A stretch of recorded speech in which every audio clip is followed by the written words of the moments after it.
What's up, everyone? It's Justin, aka Diego. Today might be doing a little boring video, but I'm interested in this topic. Touched by the Light. It's a talent that converts our strength into spell power.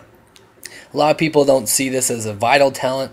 They don't see it as a very keen threat talent, and I kind of just wanted to prove them wrong, or just kind of show how much we do get from that talent, how much we do benefit from that talent. As there are a lot of abilities that we do have that do not rely on spell power. So I'm going to test just the basic 969 rotation. You'll see my character sheet here. There's my spell damage, and then you'll see with when I spec without it. I just basically I took those points out and put them into divinity, which is the healing bonus, which wouldn't affect any of my damage at all. So and there's the spell power sheet without its spec. The weapon that I did use, this is pretty important for a couple of the abilities, was Facelifter. I just wanted to use a weapon that didn't have a proc like Last Word, and didn't have an enchant that was going to affect any types of weird procs and give me more strength or so on and so forth. So let's get right into it. So the first one we're going to look at is Shield of the Righteousness. It's just based off of block value plus an additional 520. So no spell power bonus here. So I am predicting, and I'm sure you guys all can predict, that it's not going to be affected by Touched by the Light. So there's with and there's without. Don't worry about these numbers. I'm going to sum it all up at the end of the video for you. But the first one's always going to be with. The second one's always going to be without. Next is Hammer of the Righteous. This ability causes 4 times your main hand weapon damage per second as holy damage. So another ability that is not dependent on spell power or spell damage, if you will. So there's with Touched by the Light, and here's without. So pretty much the same. If you guys didn't see that, it's pretty much the same, but I'll sum it up at the end like I said before. Next, I tested Seal of Corruption, or Seal of Vengeance if you're Alliance. Basically, the tooltip here is from Wowhead, and if you see where it's the .031 times SPH, that stands for spell power.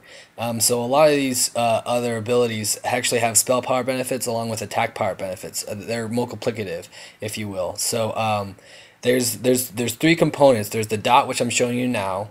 This is without. The first one before that was with.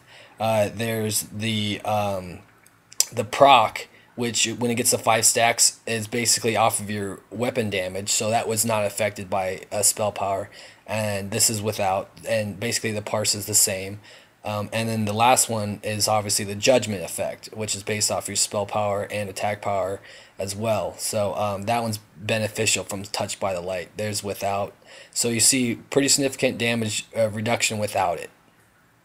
So next is Consecrate, another ability, main AoE tanking ability that's affected by spell power. And basically the parse just showed that it was 378 average per tick with, and 324 average without. And last but certainly not least, Holy Shield. It says it does 274 damage every time you block with it up. But as you see here, on 16 counts of it proccing, it did 769 average with, and 541 without. So now let's take all this data and apply it to a fight and find out how much Touched by the Light actually benefits me personally. Because keep in mind, all these numbers are derived from my character with that gear. So your strength might be higher or lower, and your testing might vary. So let's take what we know. We know that Hammer of the Righteous and Shield of the Righteous, via the tooltip, are not going to benefit from Touched by the Light at all, as they don't get any of their bonuses from spell power. Another thing that you might not know is that the proc off of Seal of Vengeance or Seal of Corruption is not benefit from Touched by the Light. That when it's at 5 stacks and you hit, that proc is weapon damage, so that's not benefited from Touched by the Light. Things that you might not know is the taunt Hand of Reckoning is also not benefited from it. But things that I did not test are Avenger's Shield, Exorcism, Hammer of Wrath, and Holy Wrath, and there might be other ones, but those are the 4 that I could think of that are benefited by Touched by the Light. So I didn't test those, so keep that in mind. If you do use those, and I didn't test Seal of Command either, so that's benefited from that as well. So let's take these numbers And I'm not going to try to get too mathy here for you, but I'll basically break it down for you.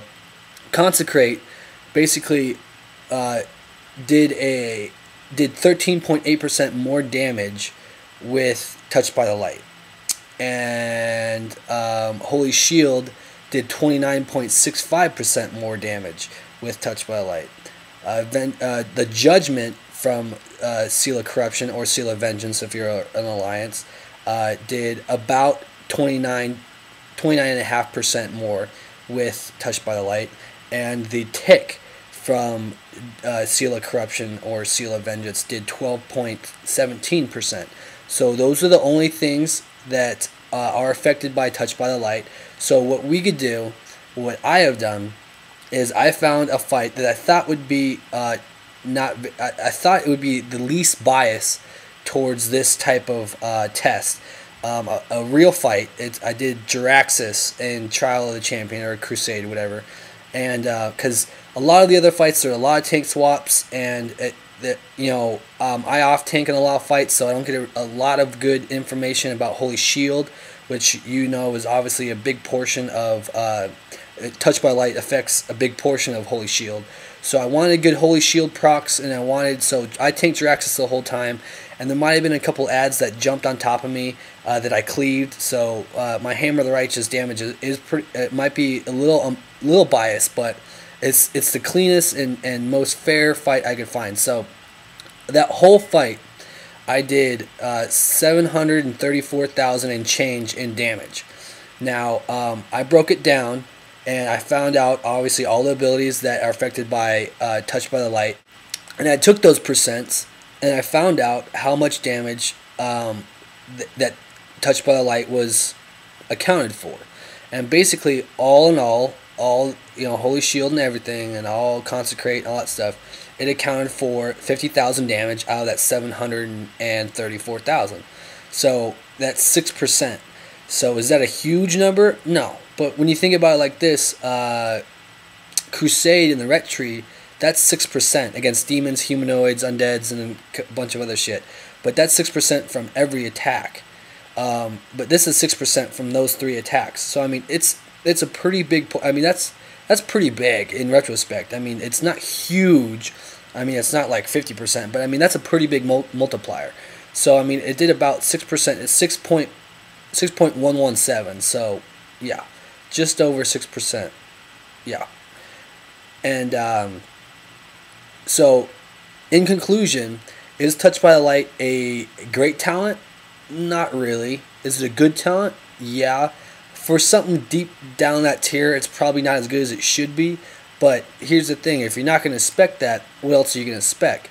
I mean, you could pick Reckoning or something else higher up in the prot tree that could be good, like maybe Divinity. So here's what I've concluded: if you want to maximize survivability at the cost of threat, the best place to get your points from, aside from Reckoning, because Reckoning is the worst talent point for point in the prot tree. I'm not going to test that. Just take my word for it. People know it. It's already been done.